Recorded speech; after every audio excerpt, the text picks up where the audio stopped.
C'est parti avec le revêtement des rocades de Kinshasa avec une couche d'enrobé épaisse de 5 cm.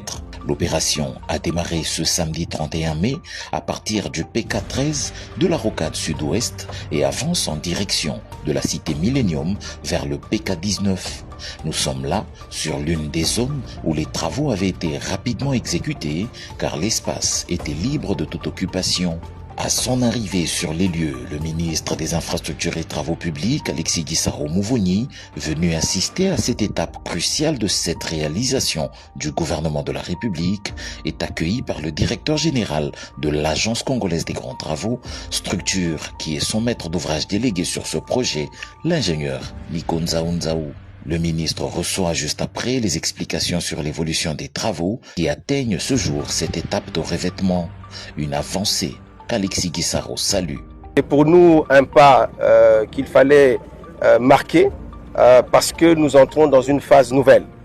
Nous avons vu comment la nature a été transformée ici, les travaux de terrassement, des grands travaux de remblai et les assainissements ont été faits, la couche de fondation, la couche de base et aujourd'hui nous arrivons à la phase finale pour la construction de cette rocade pour cette section qui est une section qui a été libérée, qui est libre de toute occupation. La visite du projet se poursuit avec un arrêt à la jonction de la rocade sud-ouest avec celle sud-est à hauteur de Mitendi, entrée Kingantoko.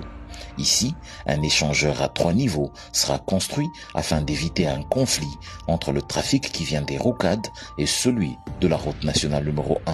Bien évidemment, il y a ici comme à certains endroits de ce projet, des contraintes majeures liées aux expropriations. L'expropriation est un défi majeur dans ce projet.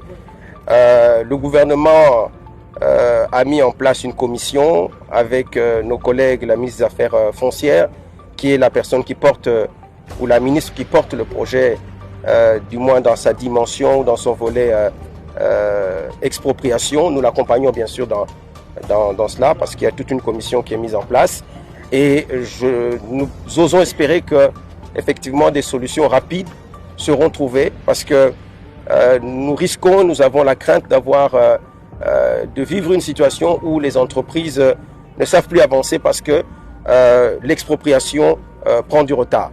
Mais nous pensons que des solutions idoines vont être apportées pour accélérer ce processus et que la route ainsi que toutes les emprises soient libérées de toute occupation. Et je pense que notre population, la population de Kinshasa, attend cette route. Elle-même, elle veut voir cette route arriver. Donc, les habitants qui vont subir ces expropriations nous semblent être dans de bonnes dispositions.